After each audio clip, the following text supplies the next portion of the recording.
Traveler? Paimon? Kinich! Fancy meeting you here! We've actually been looking for you. I'll get straight to the point. I hear you accepted a proposal from Elder Trinidad. Oh, the, Turnfire Knight, you mean. You were still his first choice, it's just... Oh, jeez. It's not what it looks like, promise. Chill, it's cool. I only mention it because there's something you should know. And I suspect Elder Trinidad hasn't been completely forthcoming with you. His true intention is to resolve the Mountain King problem once and for all. Once and for all? You mean this'll be the last Turnfire Knight ever? That's right. He wants to use you to send the Mountain King to the Night Kingdom. To the Night Kingdom? You mean... To his death. Whoa, are you serious right now? You shouldn't go blurting out accusations like that. It could get you in trouble. Too blunt? Okay. I'll phrase it more gently. There is potentially a possibility that Elder Trinidad may be hoping that during the course of the ceremony, you kill the Mountain King dead. But that's ridiculous! He told us the Mountain King is a living symbol of your tribe's glory! And that glory comes at a price. Oh, that's right. The Mountain King is a living symbol of our glory, but even this glory comes at a price. Ah, yes, and Nana wasn't the first.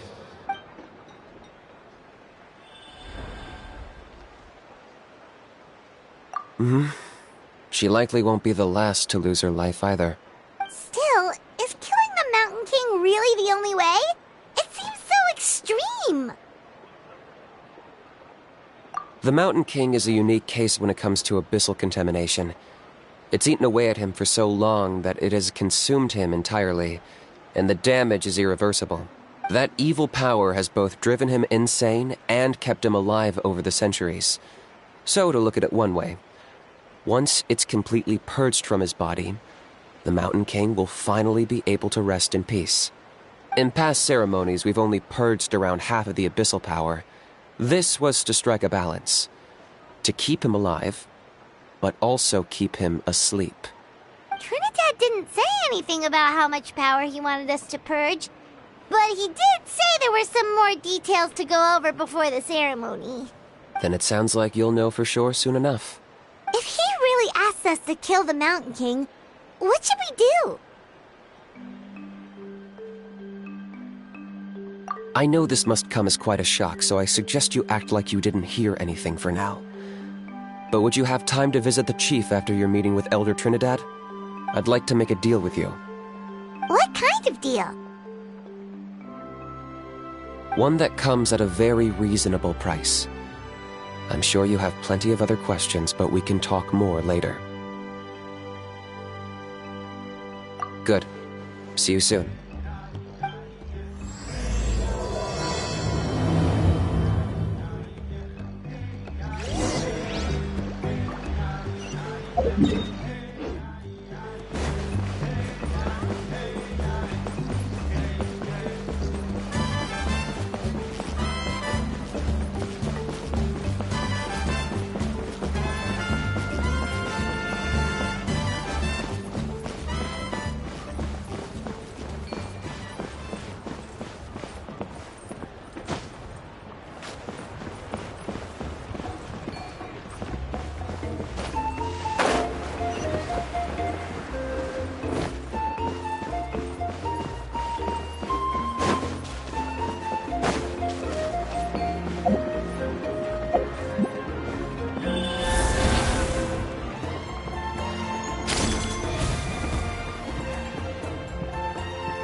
Ah, mighty Outlanders, you have returned. Did you have a good rest? It was, pretty good, yeah. Glad to hear it. Things are progressing very smoothly on my end. Many of the elders have heard of your heroic deeds, including the chief. They all speak very favorably of you. There are still those who insist that the ceremony should be performed by the bearer of the Malipo name. But they're just stuck in the past. We need to move with the times. Plus, kinich doesn't want to do it anyway. Exactly. So, now, it's time for us to discuss the finer details of the ceremony. We covered the fire lighting part of the proceedings yesterday. The next part is the purification of the Mountain King. It's quite simple. You just need to use the sacred flame. We've done it plenty of times before, and it's always very routine. I'm sure you won't have any problems. One point I'd like to stress, though, is that you need to burn away as much of the abyssal energy as you possibly can. The more we dispel, the longer the Mountain King will remain asleep. Asleep, huh? Precisely. In previous years, the Flamebearer has often been unable to dispel a sufficient amount of abyssal energy. That's the only reason why we have to perform the ceremony on a regular basis. But I understand that you have a lot of experience fighting against the Abyss, and you seemed to wield the sacred flame quite effortlessly yesterday. With your help, I'm optimistic this time we can dispel all the remaining abyssal energy from the Mountain King's body, freeing us from this ever-looming threat for many years to come. Traveler? So this doesn't faze you at all, huh? You clearly have a lot of confidence in yourself. That's all you really need to know. The ceremony's in 3 days. I'll come and fetch you when we're ready. In the meantime, feel free to take a look around our settlement. It would mean a lot to the elders if you got to know some of our people. And if you wouldn't mind helping them out with a few errands here and there, that would be even better. So now we have extra errands to run? Maybe we should add a little extra to the price. Just a humble suggestion, that's all. It will help you gain the respect of our people, and as a mighty hero, I truly believe that's what you deserve. I'll be sticking around for the next few days, so if you have any questions, you know where to find me. Seems like kinich was right. We should go meet up with him right away.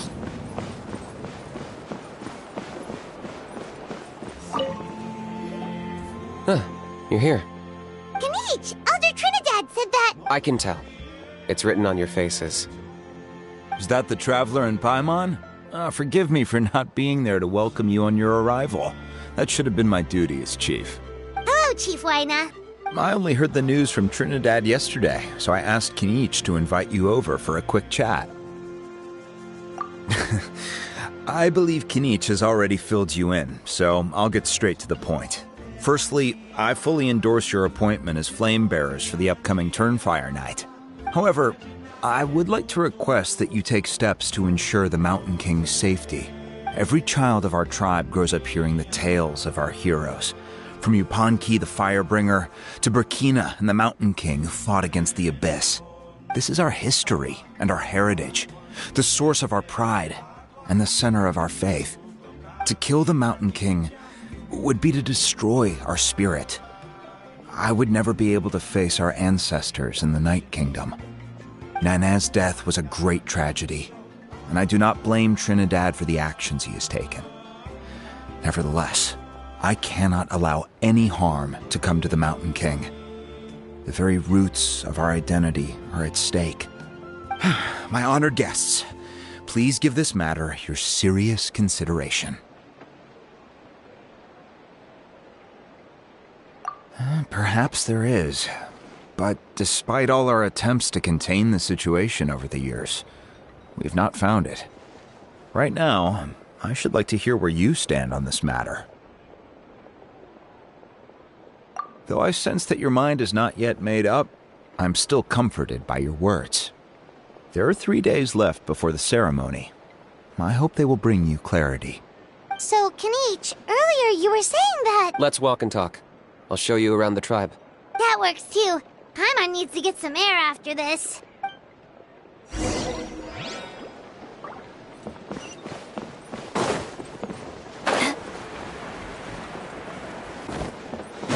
More speed.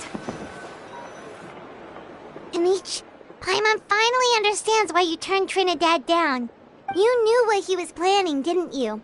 That's why you didn't want to be the Flamebearer this time, because it's a double-edged sword. The whole Mora thing was just a sneaky excuse. Double-edged sword is right. But my response wasn't merely an excuse. To solve this exceptional problem, an exceptional price must be paid. I'm working on it. Really? Well, come on then, let's hear it! In a moment. Didn't you have a question you were about to ask me? Oh yeah. What was it again? Oh, right! We need to talk about How. He's completely unhinged. I agree that he has a problem. He needs disciplining, so I hired him a teacher. You got him a teacher? Oh, Paimon would love to see him get scolded for bad behavior. Anyway, moving on. When we ran into How, he said you two were investigating some Abyss thing together. Is that related to the whole Mountain King situation? Yes, that's the angle I've been working on. I'm a Saurian hunter, but I occasionally hunt the Abyss too. One time I was pursuing some purple demonic dogs when I accidentally entered a hidden space. I did some research after the fact. Apparently they're known as beastly rifts, and there are many of them of all different sizes. That's where those purple dogs were coming from. So, if we can locate one of these beastly rifts, clear the monsters out, and move the Mountain King inside, he'd be able to continue living, but without posing a threat to the tribe. Whoa, that sounds kinda crazy. Would it really work? It's not without its risks, of course. There's a lot of unknowns in the equation. For instance, for all we know, a prolonged period inside the rift could make the Mountain King's condition worse. Still, we desperately need something like this, even just as a temporary measure. You've seen the conflict the issue is causing in our tribe for yourselves, and believe me, it's been a long time coming. The chief is adamant about keeping the Mountain King alive, whatever happens. Paimon can understand. It's less about the Mountain King and more about preserving your culture and heritage. Yes, but on the flip side, you've got people like Elder Trinidad, who is more concerned about protecting the people he cares about now and into the future. And he has every right to take that view. It's one thing to try and preserve the last remnants of a glorious past, but making your kin pay the price for it? No one can seriously tell them that's a fair trade. You're right. There's no easy answers here. Let's leave that to one side for a moment and assume we go with your plan. How do you actually intend to find one of these beastly rifts? Because at least in our experience, the dogs open the rifts when they want to attack us, not the other way around. I think I know a way. You have any better ideas? Not at the moment, but it just feels like using the power of the Abyss for our own ends isn't gonna end well. After all, the Abyss is what turned the Mountain King into a monster in the first place. People are gonna think you've lost your marbles. If it doesn't end well, then that's the price we pay. Everything in the world comes at a price. Even when Yupanqui, the Firebringer, stole the Turnfire, it cost him dearly.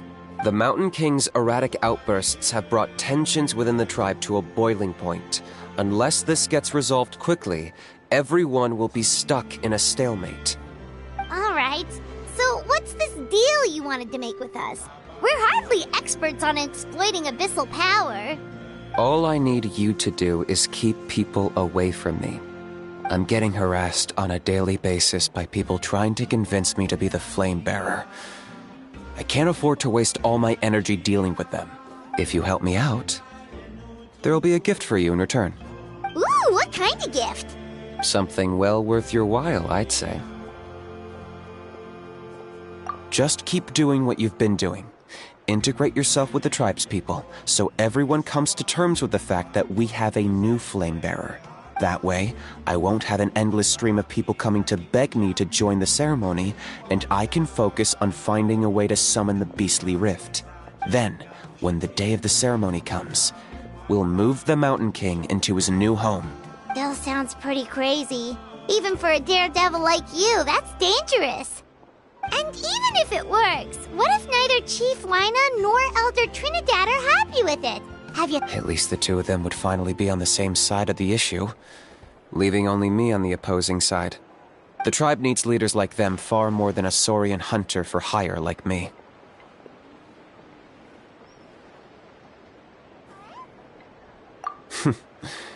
Can I take that to mean that we have a deal?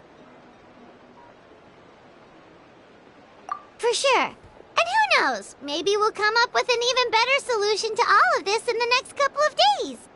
Great. Well, for the next couple of days, please spend some time among the tribe and lend a hand wherever you can. I'm sure everyone will be swept off their feet when they meet our new flame bearer. Good luck to us both.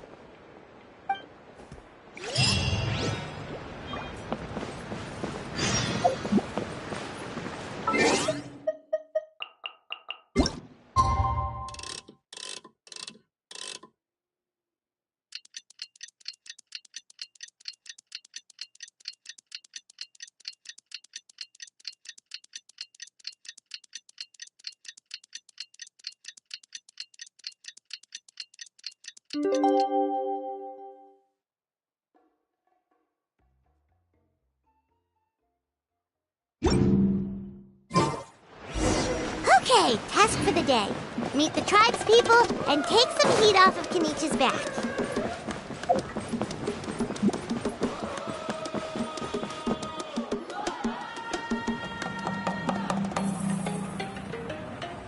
Hoonie, how can you call the Mountain King a monster?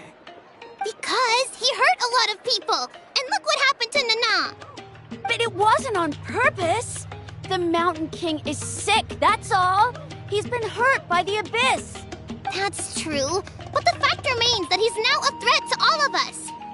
How can you be so harsh to someone who's sick? If you don't take back what you just said, I don't know if we can carry on being friends. Toba, Huni, what's wrong? Hoonie's saying nasty things about the Mountain King. It's not right. He's our hero. Once upon a time, maybe, but not anymore.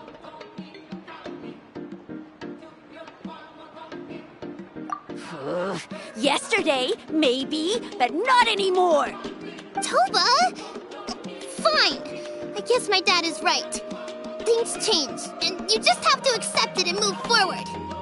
As of today, our friendship is over. There's no going back. Oh, come on, cut it out, you two. We have some great news to tell you. The Traveler is gonna be the flame bearer for the next Turnfire night. He's gonna do a beautiful ceremony and cure the Mountain King's illness for good. What? Really? So that's what my dad wanted to talk to you about? To be fair, from what we saw the other day, you are pretty good at climbing cliffs. Probably just as good as kinich. Wait, speaking of kinich, where even is that guy? Oh yeah, good question. Is he not coming to the ceremony anymore? We can get him to come, but if he catches you two fighting again, he won't be happy. He'll be sure to give you both a piece of his mind. No, we can't let that happen. I've never even spoken to him before. I can't afford to make such a bad first impression. I didn't mean to argue with Toba. All he said was that the Mountain King has done some pretty bad things. He was the one who turned it into a fight.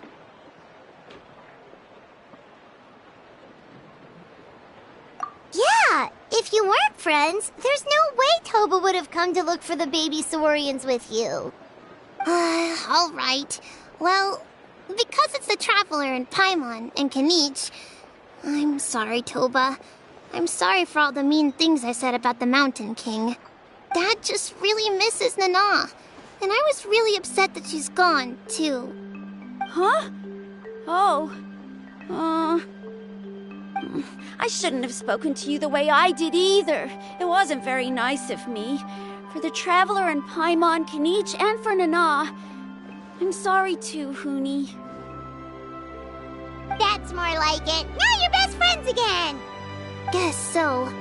Toba, if I ever say something mean about the Mountain King in the future, I'll make sure I say it to someone else, and not you. I'd better go buy some colored cloth for my dad now. He needs it for Turnfire Night. Let's play again some other time. See you, Toba. See you, Traveler and Paimon. Okay. I'll head home as well then. See you next time. Okay, take care, you two. Even though they said they're sorry, it looks like their friendship isn't as strong as it was before.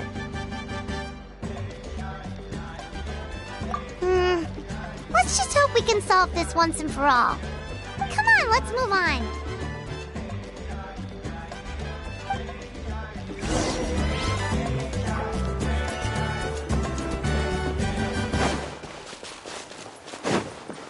Huh?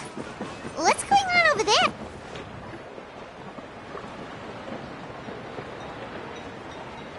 Hey there! What's happening here? A rehearsal for the Turnfire Night dance. Ooh, there's a dance involved? Paimon wants to learn too! You don't know it? Ah, I guess you're not from these parts, huh? It's rare to see a new face around the tribe these days. I thought everyone would be keeping away. Why do you say that? Because of the Turnfire Night, of course. The Mountain King could wake up at any time. That's why we're holding an emergency ceremony. This isn't one of those fun and games festivals. For outsiders, it might even be a little dangerous. Well, did you know that the Flame Bearer this time is actually gonna be an outsider? Oh, I did hear about that. It's a first for sure. I would have loved to meet them in person. What? Oh, it's you? Man, oh man. Well, this is a nice surprise.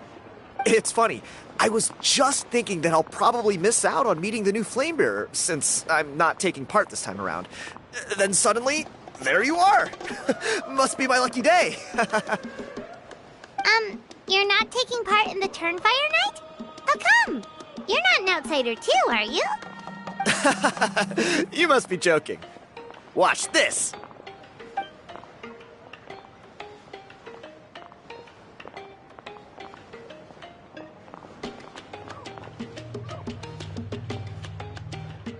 Not bad, right? Yeah, I'm considered one of the better looking guys who dances beneath the pillars of the sacred flame. Been doing it a few years. Always gets the ladies out to watch. Oh, very impressive. So why'd you quit? Well, I feel like the whole Mountain King situation is getting more and more precarious. It's just not safe here anymore. One of our elders' Saurian companions even lost her life not long ago. The question is, what are we going to do about this in the long term? But our leaders don't have any answers for us. They're probably too busy fighting about it amongst themselves. The way things are going, it's only a matter of time before it gets violent. So I figured, you know what? Now's as good a time as any to get away for a little while. Go do some exploring. You look a little disappointed. Disappointed? Nah, it's a great opportunity to go see the world. As every male scion of the canopy knows, wherever you are and wherever you go, the only way is forwards. We take pride in that. I won't forget my roots.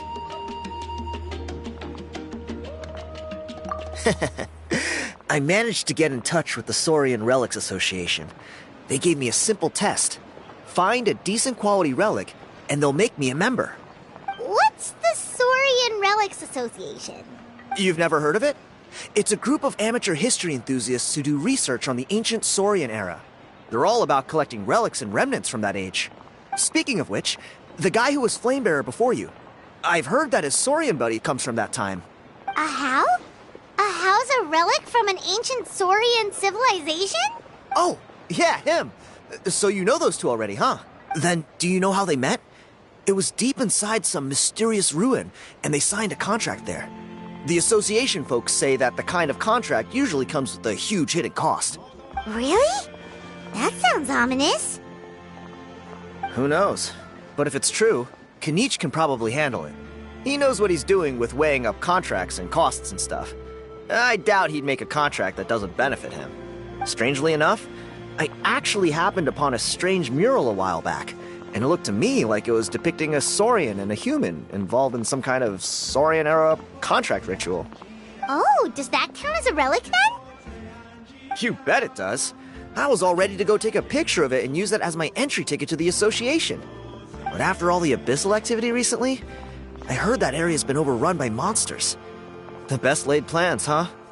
I'll just have to wait and see if things improve. Or... you look like you know your way around a fight. I don't suppose there's any chance you'd be able to help? If all you need to get is a picture, that should be pretty achievable, right? The Traveler deals with monsters all the time. It's a piece of cake. Wait, you're seriously gonna help me out? Come on, it's no big deal. Compared to some of the things we've been roped into before, this is nothing. Pyro Archon above, you two have hearts of gold, you know that? You're the kind of people who could dive into the Turnfire deep in the bowels of the Night Kingdom, and it wouldn't burn a single hair off your head. Of course it is. All right, come with me. I'll show you the way.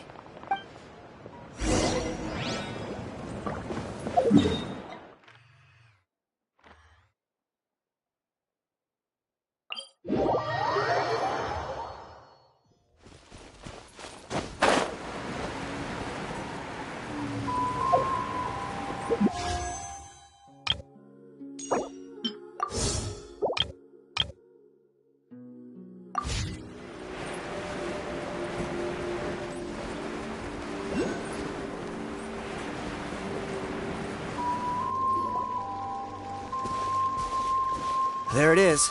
It's inside these ruins. As you can see, the place is crawling with monsters. Alrighty then. Stay back and take cover, Tiago. This could get dangerous. We'll take care of them. Great minds think alike. I'm not about to cramp your style.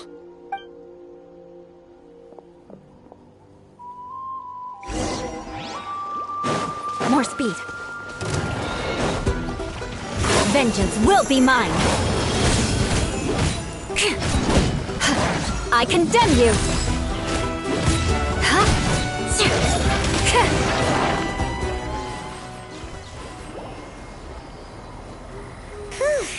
That should be the last of them. It's a good thing Tiago had the sense to stay in his hiding place, or things could have gotten really hairy for him. Hey, look! That's gotta be it, right? Definitely looks like a mural. True. Now that you mention it, most ancient murals take up a whole huge wall. This looks more like someone with a paintbrush got bored and started doodling. It does match the story he told us, though. There's a Saurian and a human. So, is that supposed to be what an ancient contract ritual looked like? Whatever. We're not here to decipher it. Just photograph it.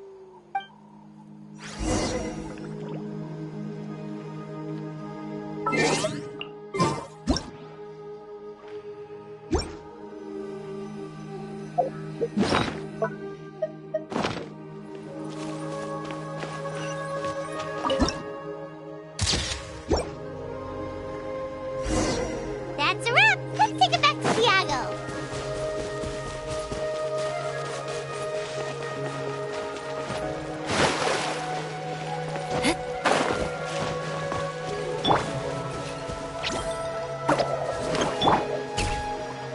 You've been robbed? Oh, Ponche. And I thought my luck was bad. Oh, I put blood, sweat, and tears into that, and now I've got nothing to show for it. Some gap-toothed goon stole it from me.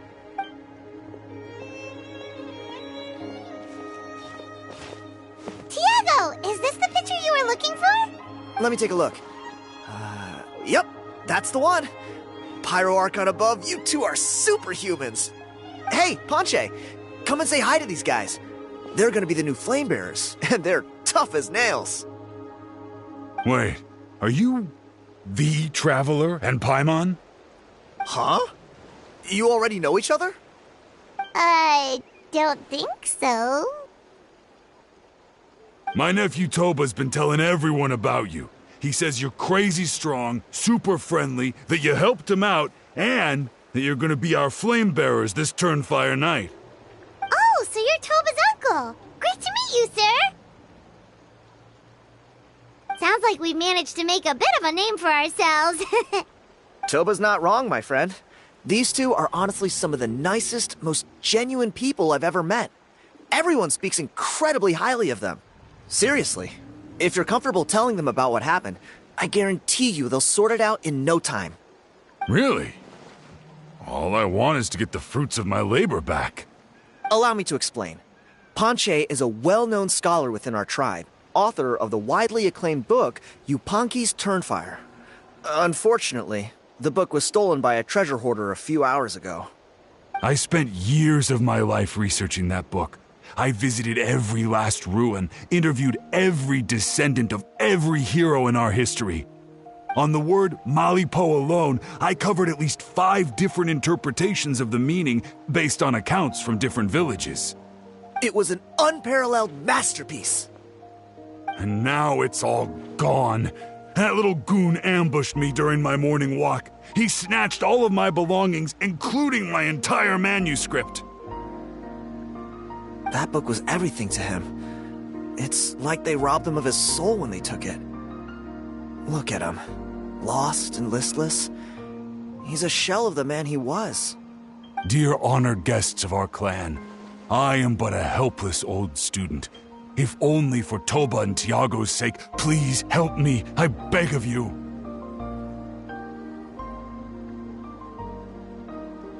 See what I mean, Ponche? Now you've run into these two, your luck's about to change, big time. I don't know if he's still there, but come on, I'll take you.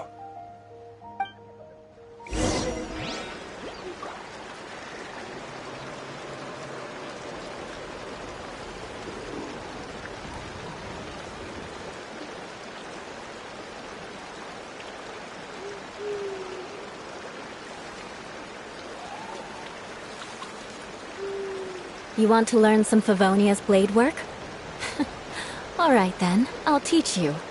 Oh yes, I'll teach you all right. Mark my words.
Knights and aristocrats share the same cultural heritage, but the knights had enough sense to do away with all the superfluous detail.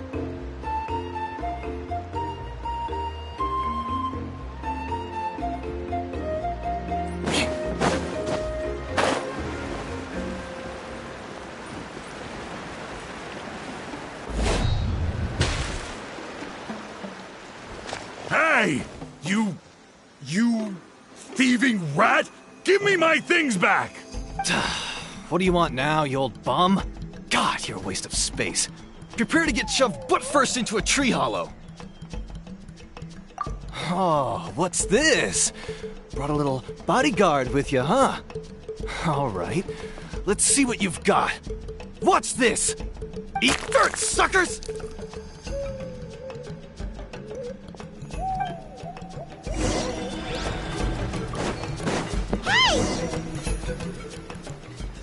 Stop, please!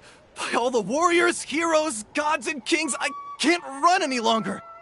Please, I don't have your stuff anymore. Have mercy! Oh, yeah? Well, where is it then? I threw it away! You threw it away? The old bum's bag didn't have a single mora in it! Just a tatty old book, worn out pens, and some old rags. All that time lying in wait was for nothing. I was so mad I just threw all of it away. Is that really the truth? Okay then, where did you throw it away? The same place you found me. Look, I swear on the Pyro Archon it's the truth. May all my worldly possessions be turned to ash by Turnfire if I'm lying. Okay, that's a pretty strong oath. What do we do now? It sounds like he's telling the truth. Right. Let's hope nobody gets to the book before we do. We'll never get it back then.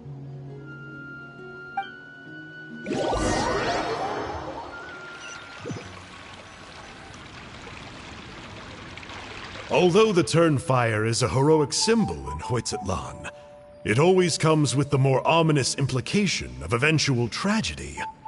This holds true for all bearers of this ancient name in recorded history. Each one of them died of non-natural causes, as if the specter of the Turnfire was always lurking in the background. This appears to suggest the existence of some higher power that is always watching the name-bearer, examining their actions, and eventually demanding payment in return. None can escape this payment, unless, perhaps, they could honestly swear by Turnfire to never make a single mistake in their entire life. Yupanqui's Turnfire.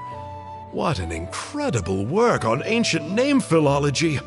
I can't believe it was just lying there for me to take. Let me see, the author is Ponche. Nice. A gentleman and a scholar. Silence, book muncher. The great Kahulahow will suffer your droning voice no longer. Do you truly find no joy at all in perusing such rich historical records? Joy? What joy is there in this pointless drivel? Well, it makes a pretty shocking prediction. Every bearer of the ancient name Malipo eventually meets a grisly end. Maybe that's the price you pay for the name that means price? What? You're saying kinich will die a violent death? So I'll finally get to take over his body? When will that glorious day arrive? The great Kahulahow demands to know! Wow, you are just irredeemable, aren't you? An agent of chaos down to the core. You make us Abyss Order folks look like saints in comparison. Silence, maggot! To presume that anyone compares your kind with the great Kahulahow is sheer vanity. And if that day ever comes, oh, your doom will soon follow. You don't need to lecture me about Doomsday.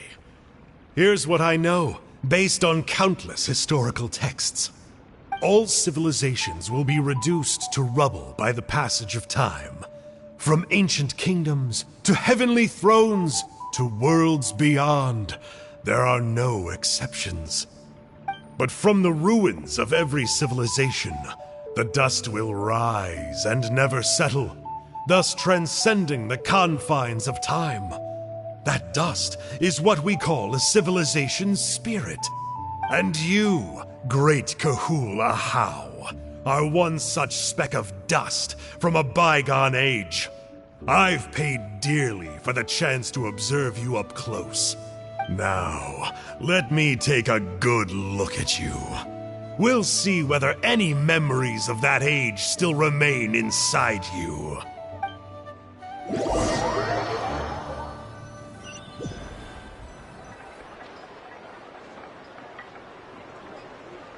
We're so sorry, Mr. Ponche, but we couldn't find your manuscript anywhere. Does that mean all of my hard work was for nothing? You gotta stay positive, Ponche. You might have lost the book, but the brains behind it are still intact. Surely you remember the main points at least? The whole reason I worked so hard to get it finished before the Turnfire night is because I hoped that maybe it might help us find a way through these trying times. But now, Well, not exactly. But I thought my research might at least be a starting point. Oh, really? So what did you find out in your research? I think the key to all of this lies in the power of Malipo. Ponche, you know as well as anyone that ancient names don't hold any real power. Symbolic power doesn't count. You're right, but Malipo may be a special case. Given that it first arose in the era of the first Pyro Archon, it might contain remnants of Shibalanke's power. Yeah, I remember that story. My grandpa told it to me when I was a little kid. Maybe you're the special case. Most kids stop believing in that stuff by your age. I'm not talking about childhood superstitions here. There is evidence. Like what? Like the fact that the Mountain King is still alive. Everyone attributes that to the power of the Abyss. But there's more to it than that. The key factor is that Burkina summoned the power of Malipo at the cost of his own life. If you don't believe me, then answer me this. How many other creatures can you think of who lived longer, not shorter, after being contaminated by the Abyss? Traveler, different situation but similar idea. Doesn't this remind you of the hilly... So, I came to the conclusion that Malipo must refer to some mysterious ritual involving a tit-for-tat exchange. It began with the first Pyro Archon, fell with the Grand Alliance, then was buried in the Night Kingdom. And now, it awaits the call of its new bearer. Hey. Sorry to interrupt, Ponche, but you seem to be getting a little overexcited. I'm sorry. I was originally planning on presenting my findings to Kinich. I'd hoped he would be attending the upcoming ceremony. Sounds to me like you dreamed up one fanciful theory to support another. Kinich, what are you doing here? I more or less finished what I was doing, so I came to have a quick catch-up. Now a good time? Kinich! I'm onto something. I haven't worked out all the details, but you have to attend the Turnfire Night. So Mr. Ponche here has done a lot of research on the history of the Turnfire, and thinks he might have found a way for you to solve the problem. I'll be there, Ponche. Let's go.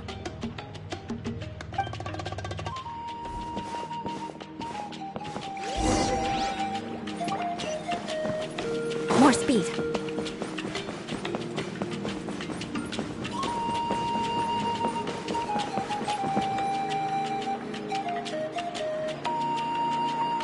Here will do.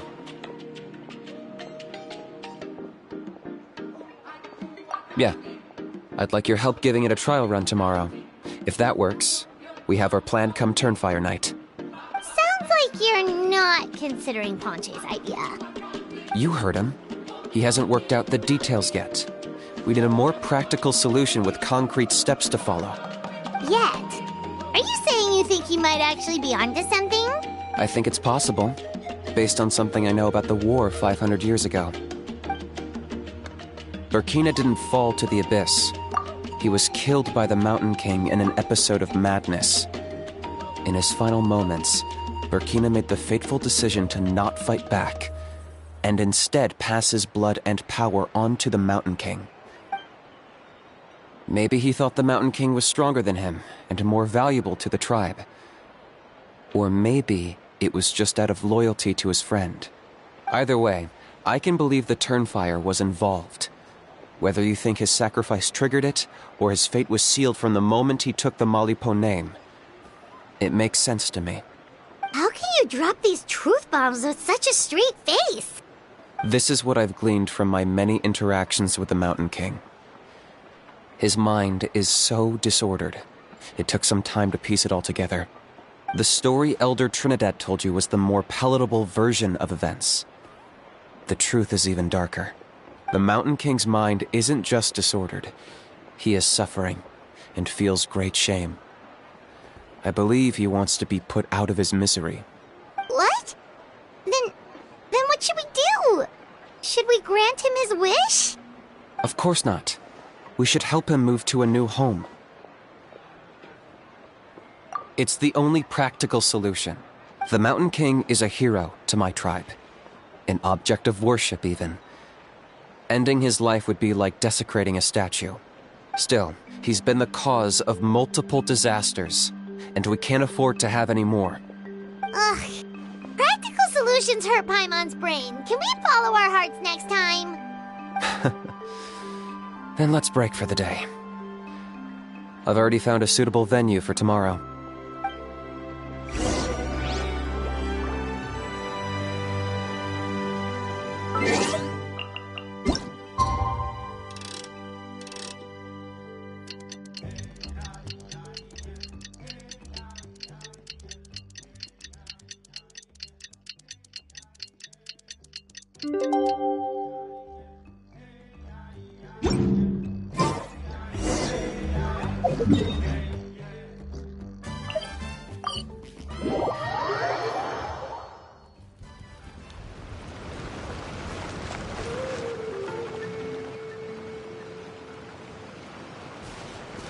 You're here. Very punctual. Oh, so the gruesome twosome come crawling back. Here to make amends after the gross irreverence you displayed last time? Very well. The almighty Dragon Lord, Kahula How, shall grant you the audience that you seek. Now pucker up and kiss our feet. Kinich, didn't you say you found him a teacher? He's just as out of control as ever! Hey! No one gets to discipline the almighty Dragon Lord Kahula How! No one! Maybe because I've never had a gentle-natured companion like Paimon to compare against. Is that a compliment? Yeah, I see what I'm missing out on now. And it's a lot. Kinich! We could drown this measly flying ant in one droplet of spit! How dare you compare her to the almighty Dragon Lord Kahula How! Oh, just wait till I possess your dead body! I will commit heinous atrocities! Tear down your legacy! Destroy your reputation! Wreak havoc on your...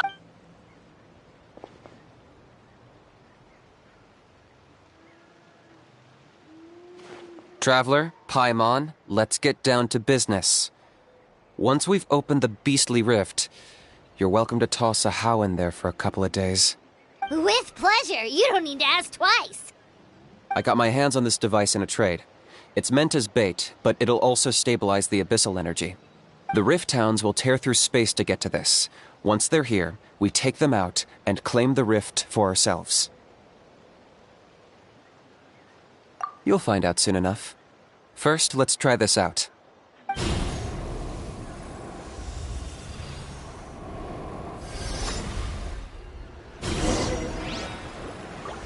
They'll tear you to pieces given half the chance, so be careful.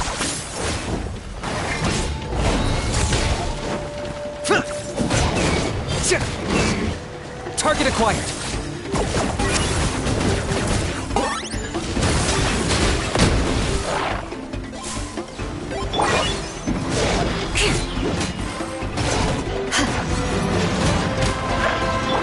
Bow your head.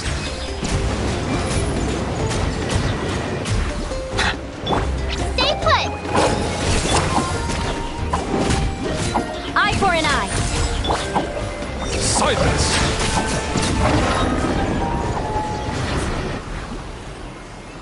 Uh-oh. Are there even bigger ones on the way? You see, Kinich? I'm a man of my word.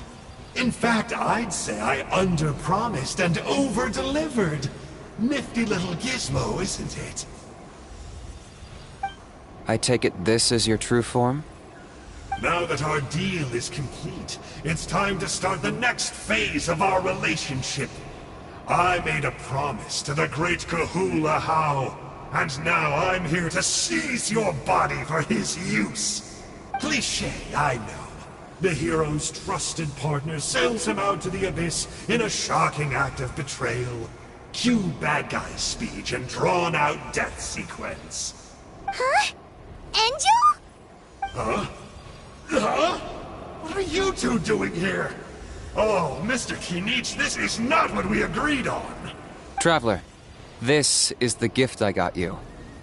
I know you're looking for intel on the Abyss Order, so I thought he might be of use to you. But it looks like you've already met. Yikes. Frosty reception. Gotta say, I kinda pictured this moment going a little differently. Tears of joy welling up in your eyes as you say the words, "It's good to see you again, old friend." Don't be ridiculous. Sounds like you've been reading too many romance novels. There we have it. Change is inevitable and nothing lasts forever. What a pity. Well then, time for you to meet the new me. This time, please call me Sanka. Sanka! Aha! So you're Glasses Guy! You tricked Huni and Toba into telling you a bunch of stories! What does it matter? A name is a superficial label. It's what's deep down inside that counts. And I've shown you the deepest parts of me. That would explain a lot. Why else would you show up here and start acting like a wise guy? You looking for a fight? I'll pass. I do rather like you, as I've said before. But my one quibble is that you really don't know your own strength.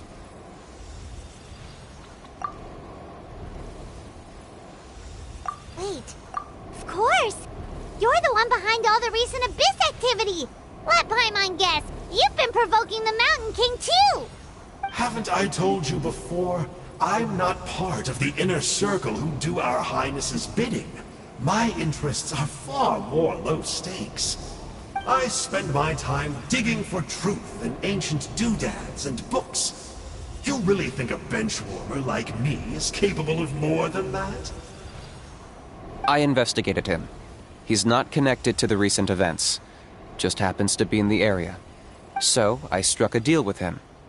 He helps me summon a rift. I allow him to do some historical research. But that's all over. And now Kinich wants to hand me over to you. Well, I was hoping this would be an opportune moment to whisk away his body. That would have given me some more time to study the great Kahula How. But now I've run into you, which is just my luck. Or maybe I've incited the wrath of the Turnfire, and this is the price I have to pay. But I don't understand. What did I do wrong? Wait, does that count? Let me think.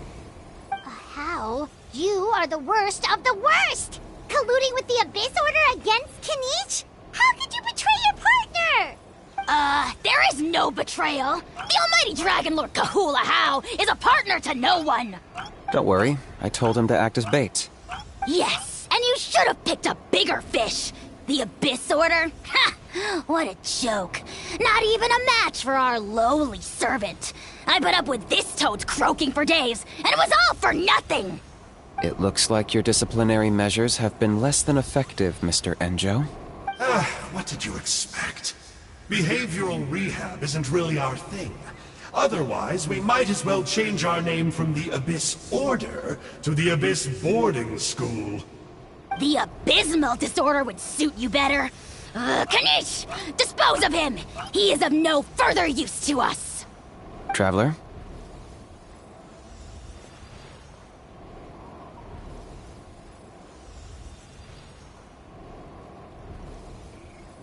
Hey now, I may be a lowly clerk, but don't underestimate me. I could never beat you in a straight-up fight, but when it comes to running away, I won't lose to anyone. Do me a favor and remember how fast I disappear. Maybe then you'll show me a little respect next time. Darn! He got away again! Couldn't you have stopped him? It's alright. He's not worth our time and energy. Besides, it seems like he's in debt to a lot of people. I'm sure they'll keep him busy. If you say so. Still, Paimon's kinda surprised that you actually struck a deal with someone from the Abyss Order. To borrow that guy's words, names are superficial labels. Whether you call it the Abyss Order or anything else, it's a broad generalization at best. Think of it like apples that have fallen from a tree. If you tasted each one, you'd find that they're all at different stages of ripening. Even the unripe fruit blown off its branch before it's fully grown can still be brewed into a fine wine. Everything has its use. Huh. Well, in that specific sense, maybe Enjo's not such a bad apple. Not rotten to the core, at least. Of course! Only the almighty Dragon Lord, Kahula How, is rotten to the core and evil beyond redemption. Ugh. So what exactly are you anyway? You're definitely the evilest little thing Paimon's ever met. Don't worry, he can't hurt a fly. You could say that. Paimon heard that those kinds of contracts might come with a terrible cost attached. Is that true? Such as a How watching me like a ravenous vulture? Vulture? Vulture? We are the Dragon Supreme, sovereign ruler of the Nation of Flame. Let's pick this up another time. It's getting kinda late. You should go back and get some rest. Big day ahead. Tomorrow's Turnfire Night. Time to light the sacred flame and burn away the filth for a legendary 500-year-old warrior. Oh yeah. Hearing you lay it out like that is making Paimon a little nervous. For all the work we've put in, it all comes down to tomorrow night. We have to make sure we solve this problem once and for all. Then it can't hurt to say this one more time. Good luck to us both. See you tomorrow.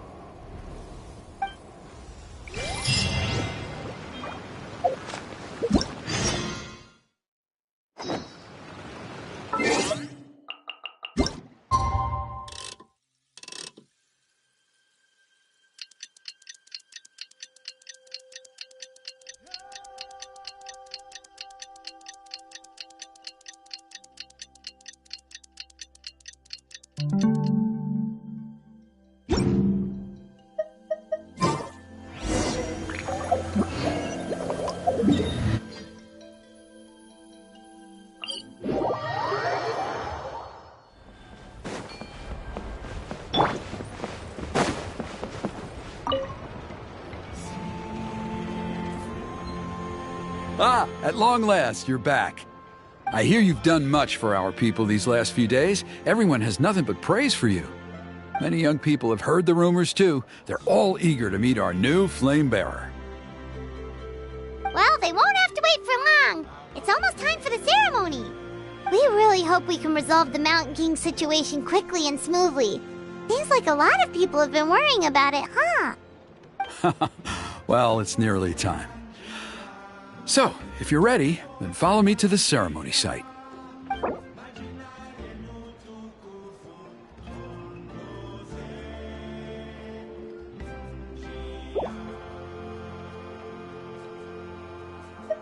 Of course, there's no rush. I can wait for you right here.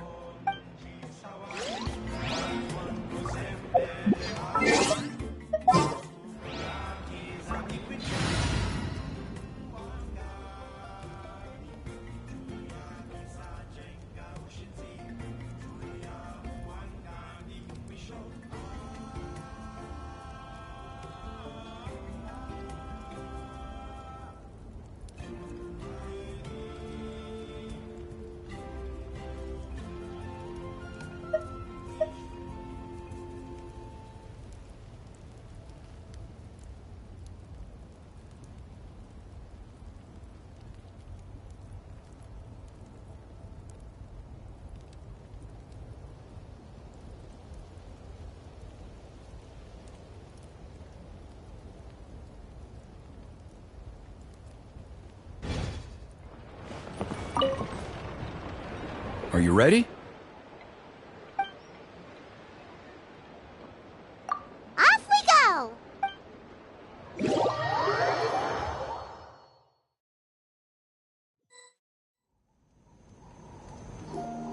Here we are.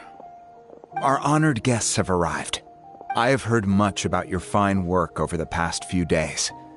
I hope you'll allow us to thank you properly after tonight's ceremony. Don't worry about it. Getting this huge venue ready must have been a huge task. No need to make extra work for yourselves on our account. Oh, if it means getting the Mountain King issue resolved, no cost is too great to bear. A resolution will come in due course, but every great fire starts as a tiny spark. We must take it one step at a time. No one would disagree with you if that were possible, Chief, but it's been far too long since we've seen a real step forward. Look around you. Can't you see how our numbers have dwindled since the last Turnfire night? The ceremony was arranged on short notice. Many are away from home and could not make it back in time.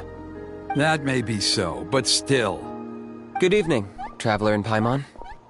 Kinich! Not a moment too soon. Chief Wayna, Elder Trinidad, could you give us a minute? I'd like to give the Traveler a few pointers as the previous Flamebearer. Very well, but make it quick. Let me know when you're done and we will begin the ceremony. Let's step to the side. Has anyone gone over the key steps of the ceremony with you yet? Yeah, Elder Trinidad did, but, Paimon seems to have forgotten them? What a surprise! The flying ant has an ant-sized brain. If you don't want your tongue to be burned off by the sacred flame tonight, I suggest you stay quiet. See those sacred flame pillars? Once you've lit the fire, go light each one up in turn. Once that's done, head down into the cave where the Mountain King slumbers, light the braziers along the way, then bring the flame to the final altar. Then the ceremony is complete. That sounds simple enough. The process isn't complicated, but remember, you mustn't turn back at any point. If you miss a pillar, you can't light the next one, then come back to it. You have to keep moving forward, or it's seen as disrespecting our ancestors. If that happens, you won't receive the blessing of the Turnfire, and you'll have to start over. I made you a diagram that summarizes the steps. Take a look.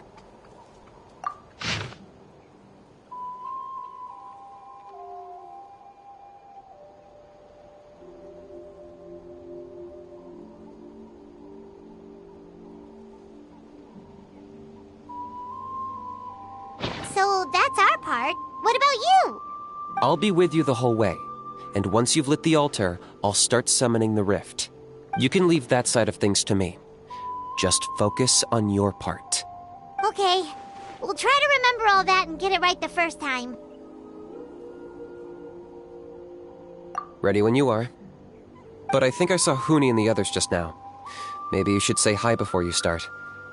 Might make you less nervous. Just tell the chief when you're ready.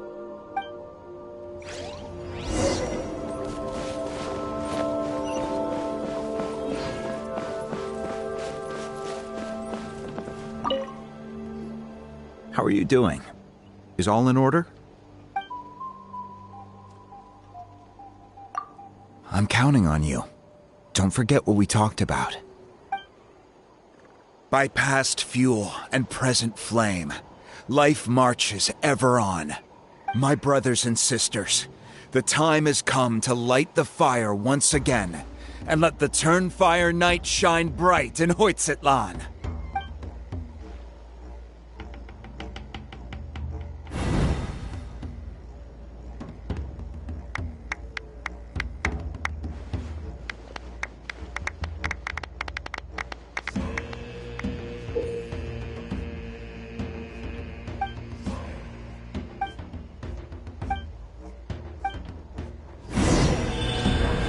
Go get the sacred flame.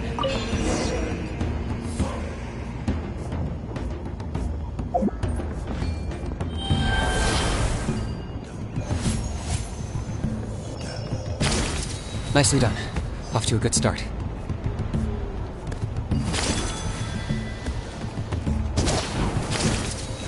Great stuff.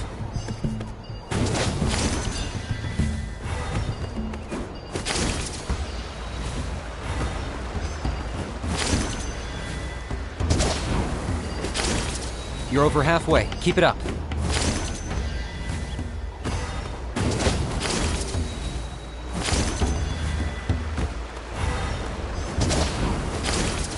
Impressive. Just one more to go. Come on, one last push. The final sacred flame pillar is up ahead.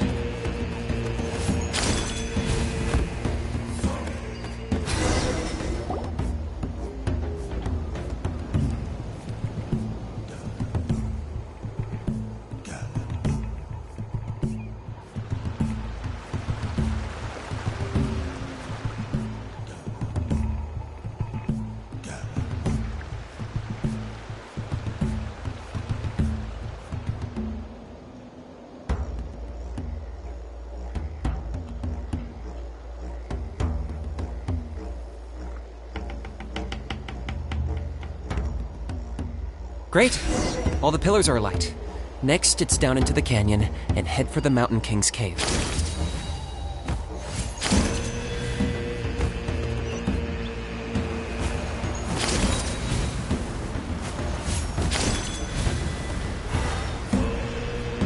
Almost there. The cave is just up ahead.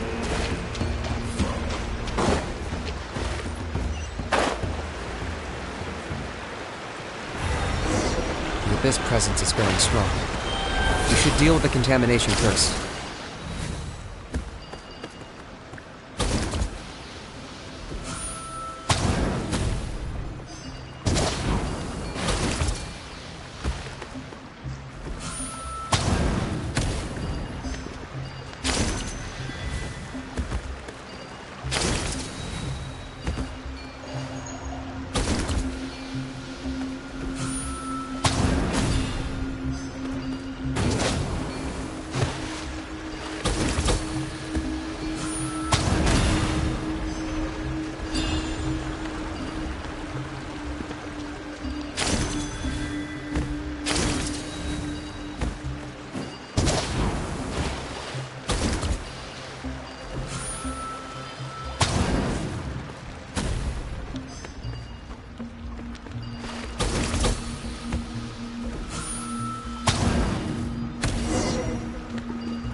There's the altar of the Sacred Flame. Remember, light up the torches around it first.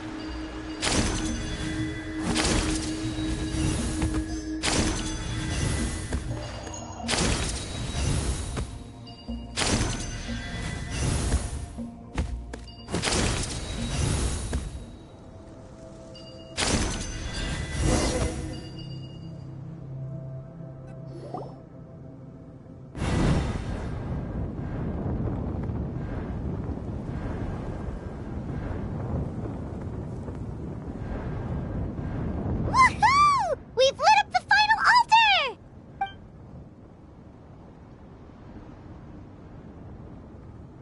That's the Mountain King up ahead, right? That's him. Kangamato, king of the Yumkasaurs from 500 years ago. He's very powerful. Paimon can tell. He is huge. Let's tread carefully. We don't want to wake him up. You've made it at last. You did even better than I expected. Traveler, now comes the final and most important step of the ceremony. Please use the power of the Sacred Flame to cleanse the Mountain King of abyssal filth. There's no need this time.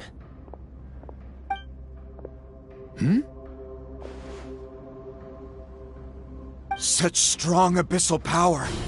What is that thing? Kinich, what is the meaning of this?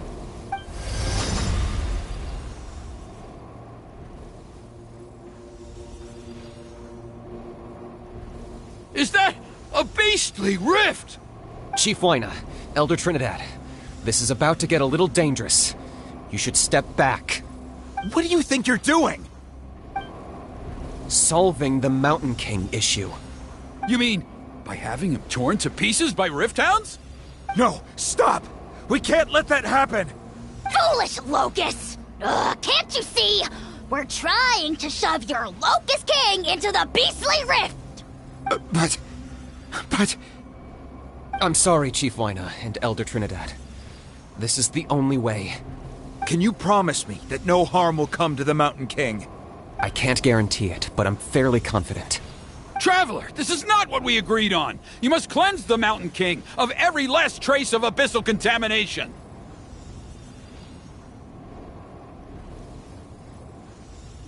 Okay, I see what this is. You've been in cahoots this whole time!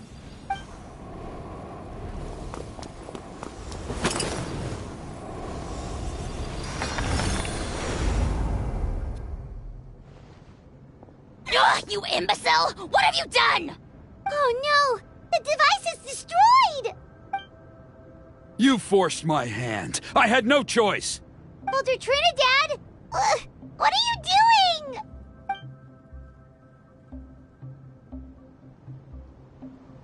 No, the Mountain King is waking up! He will cause even more casualties! Everyone, out! Now!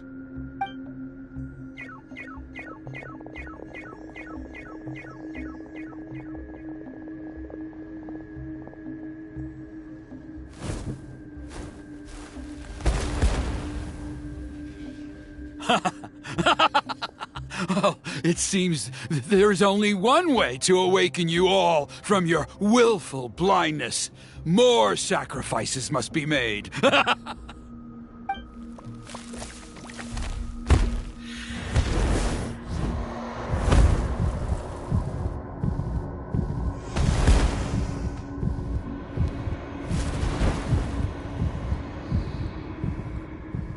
Take me, O Mountain King! Take me as your next sacrifice!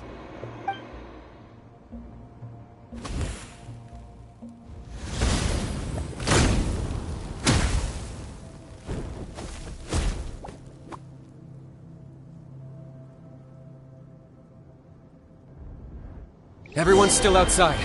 We have to keep the Mountain King here. Give me a hand. Let the mighty be humbled!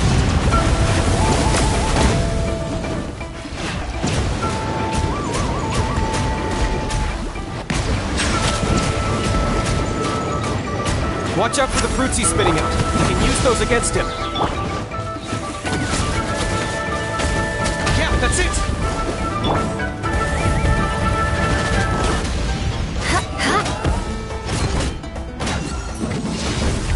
More speed. Silence!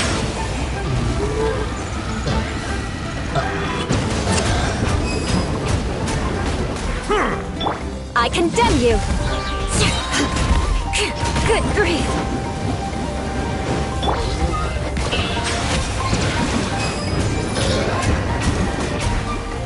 Hey, go, Baron Bunny!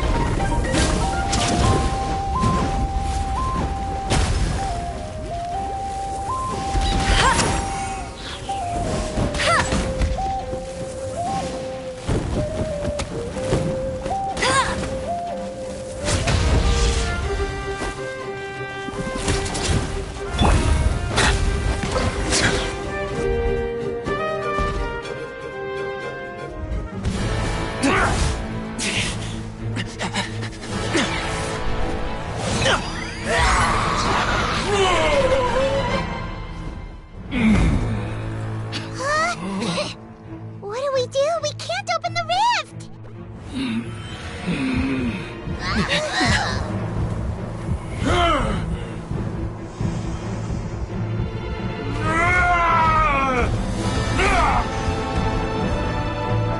Kill me! Put an end to White's shame!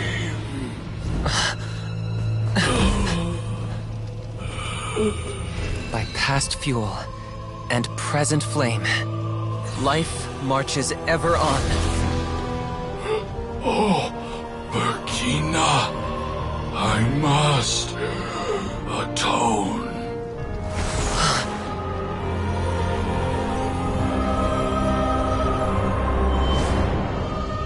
Patience. We will answer to the fire for all our deeds. Even if one day I fall behind, never look back. Keep moving forward, as we are now.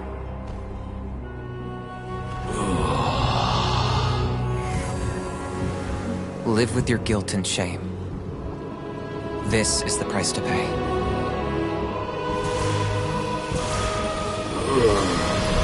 Heir to the Turnfire, please use my ruined vessel to train the heroes of the future.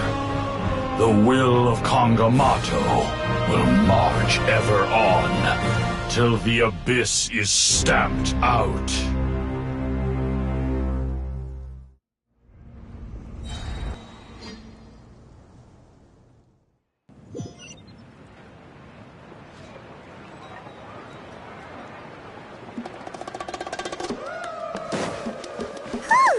Pretty eventful day yesterday, huh? Paimon wonders how things are doing now. Let's go ask the chief!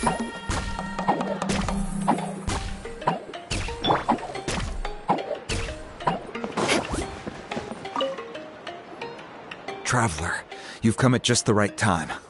I have some good news for you. Trinidad's condition is stabilized. He suffered burns on much of his body, but we believe he'll survive. Guess that's the best news we could hope for. Paimon has to ask, is everyone in your tribe such a risk-taker? First Kinich, then Elder Trinidad? Is this the scions of the Canopy's adventurous spirit in action? We're simply not afraid to charge ahead into the unknown. He's fine. Don't worry. He's gone to check on the Mountain King. Something most mysterious has happened. After the incident yesterday, a transparent shell has formed around the Mountain King's body. We don't understand the mechanism behind it, but the shell appears to insulate him against the influence of abyssal power. It is somewhat akin to a scab, in that it stops the abyssal energy within him from bleeding out, while also preventing further abyssal energy from seeping in and infecting him. We've never seen anything like it. The tribe's most senior elders believe it was caused when he was burned by the sacred flame, similar to the way burned wood becomes charcoal. I think their theory makes sense. After all, we've never thrown the Mountain King directly into the sacred flame before. Wow. So it's made a barrier against abyssal energy? That's a good thing, right? It's practically a miracle from what we've seen of it so far. It means that the Mountain King's level of abyssal energy is now stable. No longer will we need to perform an annual cleansing ceremony. Wow, that's amazing!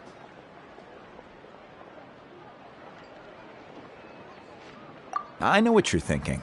The young people in the tribe are already speculating that yesterday's ceremony was a Turnfire night like none other in our history. Because you and Kinich, you summoned the very flame that appears in our ancient legends. A great transparent ball of fire. And that fire is what saved the Mountain King. Whoa! So that was the real Turnfire? I may be the chief of this tribe, but I've only ever known the Turnfire as a concept in our legends. I cannot answer that question. If anyone can answer it, I suspect it would be the bearer of the Malipo name. He is in the Mountain King's cave as we speak. Ah, so Kinich then. Why don't we go see how he's doing?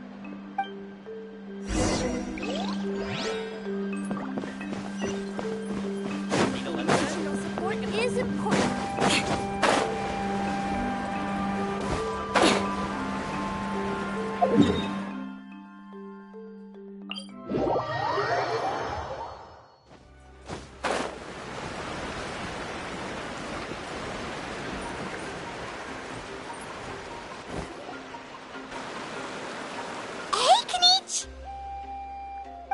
Hey yourselves.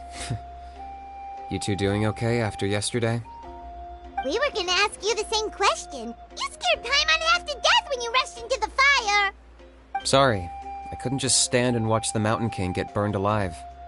So you thought you'd try and extinguish the sacred flame with Dendro? Or is that an attempt to make the almighty Dragon Lord Kahulahow die of laughter? The sacred flame only possesses a fraction of the Pyro Archon's power. It's not as if I was fighting the Pyro Archon herself. Kinich, when you went into the flames, were you intending to, Intending to what? to, do the same thing as Burkina? Sacrifice myself? Of course not. My focus was on keeping the Mountain King alive, not on what it would cost. But now I'm curious. What made you think I was going to sacrifice myself? Well, because everyone's saying the Turnfire is what saved the king last night. And Ponche's theory was that summoning the Turnfire is a tit-for-tat exchange, right? So, Paimon thought you decided to pay for it with your life.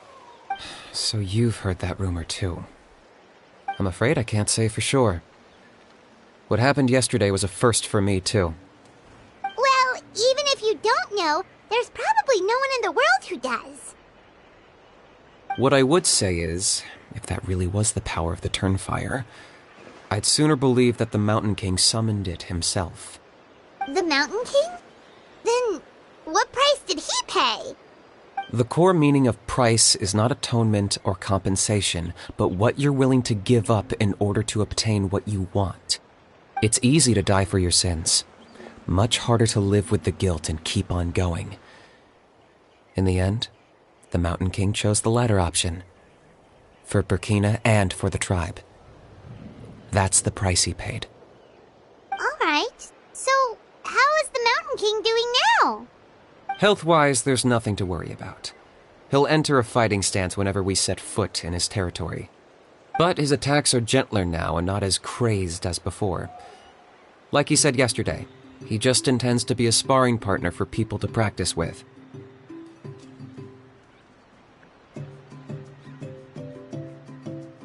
Yeah, I tried communicating with him again, but he didn't respond. We dare say that Locust King has well and truly lost its mind. The lights are on, but nobody is home. Its body remains fighting fit thanks to the perverse power of the Abyss, but time has been less kind to its soul. It was ground to a pulp long ago. But we saw him come back to his senses yesterday. That was merely one last burst of brain activity before it croaked.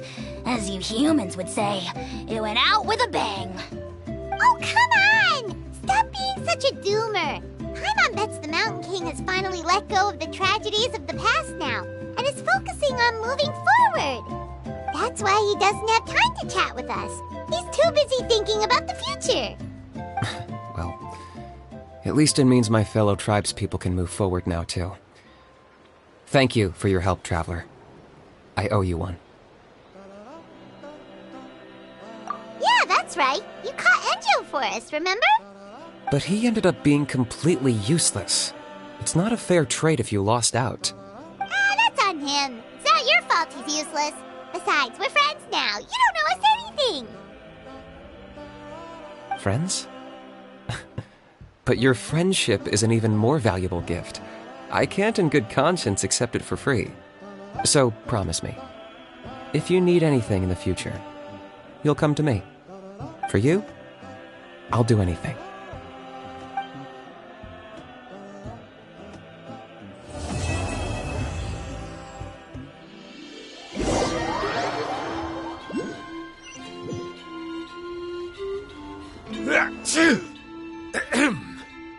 So, in the end, only poor little Huni got the sad ending?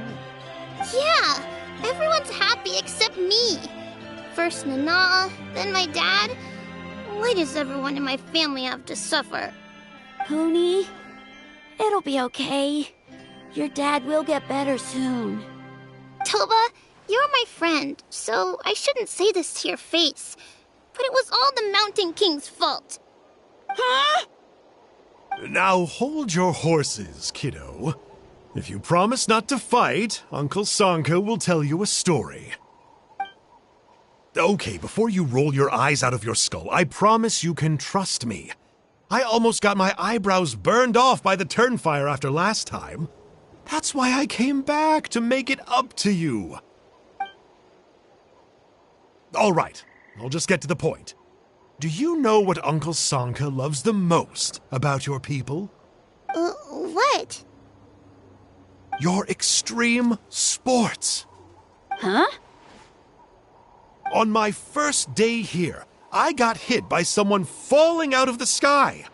I believe you call it bungee jumping?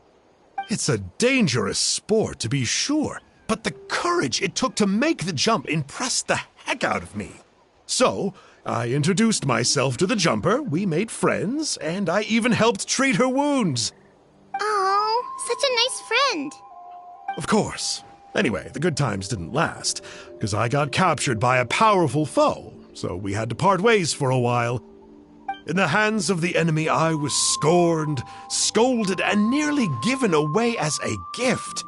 Oh, it was so humiliating. A horrible experience to look back on. Why does Uncle Sanka always have to suffer, I thought. So I feel your pain, Huni. I was in the same position. But in the end, I made it through, and I left all of those painful memories in the past. I even managed to reunite with my friend. Is that it? The moral of the story is to look forward in life, right? Yeah, we've heard that one millions of times. Sorry, Uncle Sanka, but you're not cut out to be a teacher. Very smart, Huni, but not quite smart enough. What I'm trying to tell you is that after I reunited with my friend, I found her injuries were all healed, but she really missed her family. So, I thought you might like to see her too. She's right behind you. Turn around and see. Another trick about not turning back? I'm not falling for that one again. Huh?